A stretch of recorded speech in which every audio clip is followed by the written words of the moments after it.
Hello friends,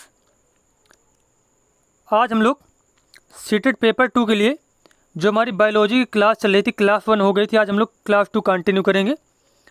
चलिए देखते हैं। यहाँ पे सबसे पहला पॉइंट बताया गया है विटामिन के बारे में। किसके बारे में? विटामिन के बारे में। विटामिन बीमारियों से रक्षा करता है और इससे ऊर्जा नहीं मिलती है। ये एक कार्बनिक यौगिक हैं। ये हमें बहुत सूक्ष्म मात्रा में चाहिए होता है। और विटामिन कौन कौन से होते हैं? ए, बी कॉम्प्लेक्स, सी, डी, ई और के।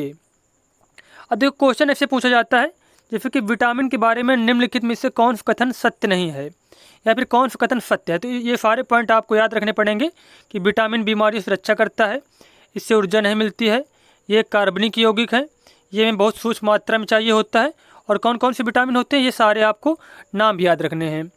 तो ये बहुत ही डिटेल में क्वेश्चन पूछे जाते हैं सीटेट में। विटामिन को 2 भागों में विभाजित किया जाता है। नंबर 1, वसा में घुलनशील विटामिन और जल में घुलनशील विटामिन। अब हम लोग देख लेते हैं कौन कौन से वसा में घुलनशील विटामिन है और कौन कौन से जल में घुलनशील विटामिन है। जैसा कि अभी यहाँ पे बताया गया है कि वसा में घुलनशील विटामिन, इसको आप लोग ये ट्रिक्स याद रख सकते हैं।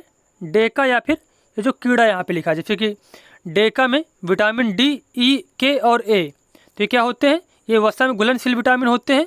और विटामिन बी कॉम्प्लेक्स और जो सी है यह जल में घुलनशील विटामिन होते हैं। अब इन सब के हमें जो रासायनिक नाम वो याद रखना है। जैसे कि विटामिन ए को रेटिनॉल कहा जाता है, विटामिन डी को कैल्सीफेरॉल, और विटामिन ई को टोकोफेरॉल, और विटामिन के को फिलोक्विनोन कहते हैं। और विटामिन बी कॉम्प्लेक्स को हम लोग अलग से पढ़ेंगे क्योंकि बी कॉम्प्लेक्स में कई पार्ट होते हैं। और विटामिन सी को कहा जाता है एस्कॉर्बिक अम्ल। क्या कहते हैं इसको? एस्कॉर्बिक एसिड कहते हैं। अब जैसे कि यहाँ पे बताया गया है विटामिन बी के बारे में, विटामिन बी कॉम्प्लेक्स के बारे में। जैसे कि विटामिन B1 जो है इसको थायमिन कहते हैं, विटामिन B2 को राइबोफ्लोविन, विटामिन B3 जो है उसको नियासिन, और विटामिन B5 को पेंटोथेनिक अम्ल कहते हैं। क्या कहते हैं? पेंटोथेनिक अम्ल कहते हैं विटामिन B5 को। उसके बाद अगला है विटामिन B4 होता नहीं है, विटामिन B6 जो है उसको कहते हैं पायरिडॉक्सिन, विटामिन B7 को बायोटीन, B9 को कहते हैं फॉलिक एसिड, और B12 को कहते हैं साइनोकोबालामिन। और एक क्वेश्चन ये पूछा जाता है कौन से विटामिन में कोबाल्ट पाया जाता है? तो विटामिन B12 में कोबाल्ट पाया जाता है। अब बात की जाए विटामिन से होने वाली बीमारियों के बारे में। जैसे कि यहाँ पे बताया गया है विटामिन ए, डी, ई, के, ये जो क्या है वफा में घुलनशील विटामिन होते हैं। विटामिन ए से कौन सी बीमारी होती है? नाइट ब्लाइंडनेस, रतौंधी, और केरेटोमैलेशिया बीमारी होती है विटामिन ए की कमी से। और विटामिन डी की कमी से रिकेट्स बच्चों में, और आस्ट्रोमैलेशिया जो है एडल्ट्स में होता है। और विटामिन ई की कमी से क्या होता है? रिप्रोडक्शन कैपेसिटी, मतलब प्रजनन क्षमता कम हो जाती है। और विटामिन के में क्या होता है? रक्त का थक्का नहीं बनेगा, ब्लड क्लॉथिंग जो है, रक्त का थक्का जम नहीं पाता। जैसे कि कुछ लग गया किसी के शरीर में, कोई चीरा वगैरह लग गया तो क्या होता है? ब्लड बंद नहीं होता है, इससे बहुत से लोगों की मृत्यु भी हो जाती है। और विटामिन B1 की कमी से कौन सा रोग होता है? बेरी होता है। विटामिन B3 की कमी से पेलाग्रा रोग, विटामिन B9 और B12 की कमी से एनीमिया, खून की कमी हो जाती है। और विटामिन B6 की कमी से क्या होता है? विटामिन सी की कमी से क्या होता है? स्कर्वी रोग हो जाता है। उसके बाद हम लोग पढ़ेंगे विटामिन के स्रोत के बारे में। जैसा कि विटामिन ए के स्रोत कौन कौन से हैं? पपीता, गाजर, टमाटर, अंडा, दूध, आम, मछली का तेल, ये सारे क्या हैं? विटामिन ए के स्रोत हैं।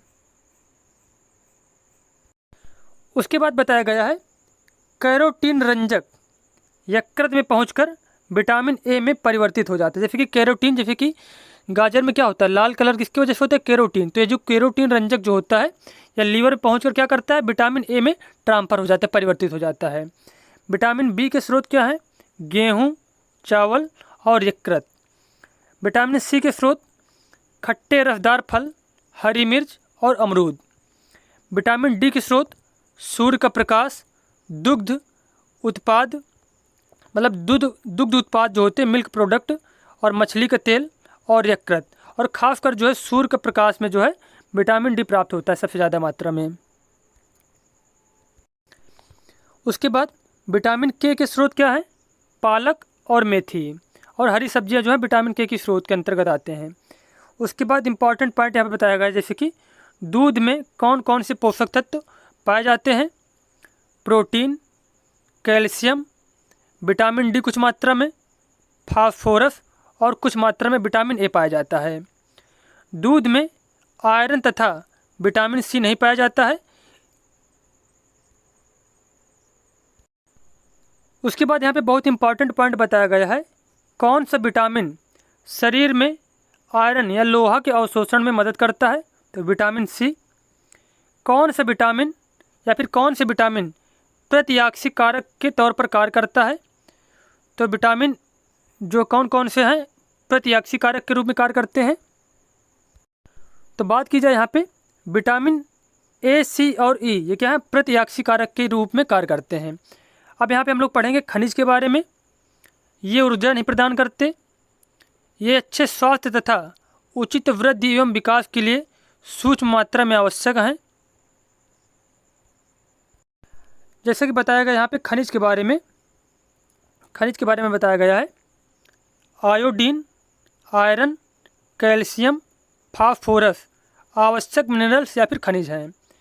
विटामिन सी ऊष्मा की उपस्थिति के प्रभाव में नष्ट हो जाता है। ऊष्मा के प्रभाव मतलब ये तात्पर्य है कि जैसे कि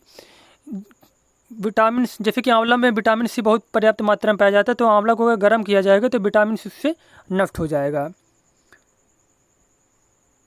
तो हमारा जो आज का टॉपिक था कंप्लीट हो गया। मिलते हैं नेक्स्ट वीडियो में। धन्यवाद।